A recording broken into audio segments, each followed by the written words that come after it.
BookTube, it's Janet, and today I'm going to talk about the Christmas ghost story.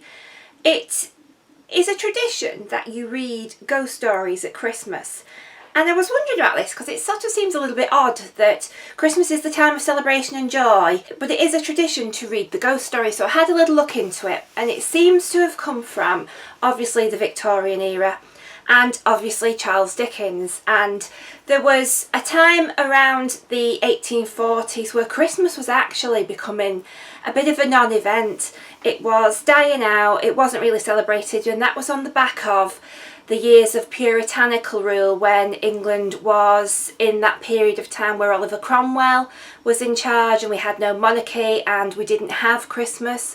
So it hadn't really got back on its feet when along came Mr. Dickens in 1843. And that's when he wrote A Christmas Carol, which is probably the most famous Christmas story, if not ghost story, of all time. And from that, he sort of invented Christmas, and we know that when we say we go for a Dickensian Christmas, and he is sort of credited with inventing the modern Christmas, which has changed very little from the Victorian era. I've had a little read around it, and a lot of the traditions that we have at Christmas now are from that Victorian England time. Things like Christmas crackers and the chestnuts and those sorts of things all come from that period of time and all was held within the writings of Dickens. So I'm sure everybody has knowledge of the Christmas Carol story if they haven't read it, or it's quite a small read. So this is my first recommendation for a Christmas ghost story. And what happened in the Victorian era was, because they had no electricity, obviously it starts to go dark around 3:30, 4 o'clock at that time of year. It's right in the midwinter period when Christmas falls, and so fires were lit, candles were lit, and people would draw to the firesides around Christmas Eve time and they would start to tell ghost stories. And so this is where we get A Christmas Carol from, and it's all about Ebenezer Scrooge and the three ghosts, and it's a social commentary on the ignorance of need and want and hunger, and it's fantastic, as I'm sure everybody knows. So if you did want to read that in the actual text, it's quite a quick read and it's a great book. So that's my first recommendation for the Christmas ghost stories. So I went through my shelves, and some of these books I've read and some I've got to read, but I've just pulled them out because I'm going to try and get to them over Christmas. So the first one I've got is again from the Victorian era, and this is Wilkie Collins' The Haunted Hotel, which has got an absolutely fantastic cover on it. And I'll just tell you what the blurb says. An eminent doctor is visited by a desperate woman with a question: am I evil or insane? When an Italian servant stops sending letters to his wife in London, she is convinced he has been murdered. In the darkened bedroom of a mouldering palazzo by the Grand Canal, an English lord sickens and suddenly dies. How are these little mysteries connected? Spend the night in room 14 of Venice's finest hotel and find out the truth if you dare. So that just sounds great. So that's a fabulous sort of Christmas ghost story. This is one of the ones I've not read yet, but it sounds great, so I might give that one a go. The next ones I've got to show you are these 4 little books. These are the Galley Beggar Ghosts, and they're just absolutely beautiful if you can see the little covers on them. And these are 4 sort of short ghost stories. So we have The Body Snatcher by Robert Louis Stevenson. We've got The Lost Journey by A.L. Barker. Honeysuckle Cottage by P.G. Wodehouse. And The Eyes by Edith Wharton. So again, these are all sort of classic Christmas ghost stories, just little small ones to read over Christmas. They're absolutely beautiful little books. So again, these are ones that I'm hoping to get to over Christmas. The next ones I've got to show you are from a more modern author. We're coming a bit forward in time now, and the classic ghost story, I would say, of our modern era has got to be The Woman in Black by Susan Hill, and this is the version I've got. It's so creepy. I have read this. It's actually set in the Victorian era, so although it's written in modern times, it's got you can't beat a bit of Gothic Victorian, and it takes place on a weird little island that sort of gets cut off from the mainland by the tide, where solicitors come up from London to sort out the affairs of the woman who'd lived in this house.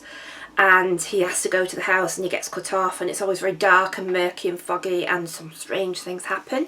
And the film version of this as well, actually, with Daniel Radcliffe, is pretty good. But this again is a quick read, but it's quite creepy. Also by Susan Hill is The Small Hand, and this is a little hardback, and as you can see again, this is an absolutely beautiful book.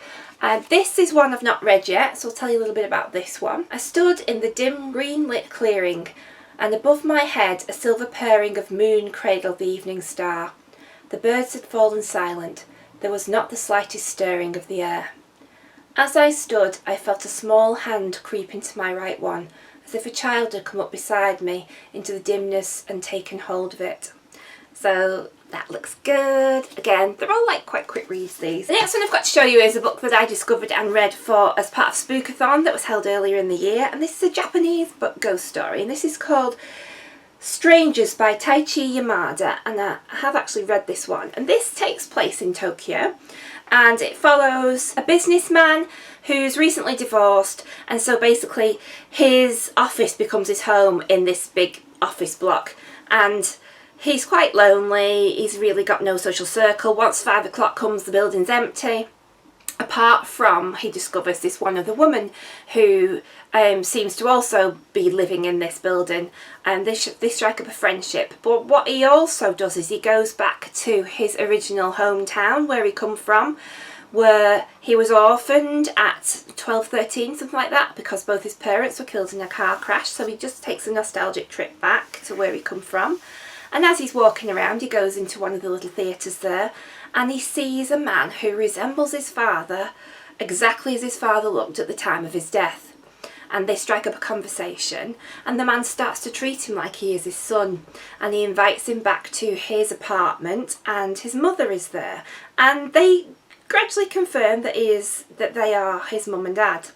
And yeah, and then I'll not tell you any more about it, but that's the premise of this one. So that's that ghost story, if you want something a little bit different. The next one I've got is one I've not read yet, and this is Slade House by David Mitchell, but this is an absolutely beautiful book. If you can see, the little bits of red are actually cutouts, so it's a gorgeous cover, little hardback book. And I'll read you a bit about this one. I've stopped because the far end of the garden, the wall with the small black door, it's gone all faint and dim. Not because of evening, it can't even be 4 o'clock yet. Not because it's misty either.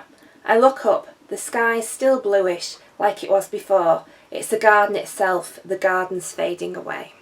So that's that one. So absolutely beautiful. Again, all of these are pretty quick reads actually, so you could get through quite a lot over Christmas. The next one I've got to show you is a graphic novel, and this is Through the Woods by Emily Carroll, and this again is a beautiful book, and this is lots of little short stories that are quite creepy and spooky. I'll just see if I can find an example of art and the scariness in it. So images like that you're going to get in it. So this is an enjoyable read. It's beautiful inside. Like I say, there's a few short stories in it. I found it enjoyable. It was creepy, but it didn't actually scare the bejesus out of me. But I think it has scared some of the booktubers who've read it. But yeah, it's really good. It's a good creepy tale. Well, lots of creepy tales. And the final one I've got to show you is The Lonely, and this is by Andrew Michael Hurley. And again, this is in a beautiful hardback edition that I've got, and this is one I've got to read. And I do believe this has either been shortlisted for or won some awards. And I'll just give you the blurb from this one.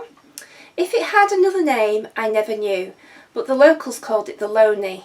That strange nowhere between the Wire and the Loon, where Hanny and I went every Easter time with Mumma, Father, and Mr. Belderos, and Father Wilfred, the parish priest. It was impossible to truly know the place. It changed with each influx and retreat, and the neap tides would reveal the skeletons of those who they thought they could escape the insidious currents. No one ever went near the water, no one apart from us, that is. I suppose I always knew that whatever happened there wouldn't stay hidden forever, no matter how much I wanted it to, no matter how hard I tried to forget.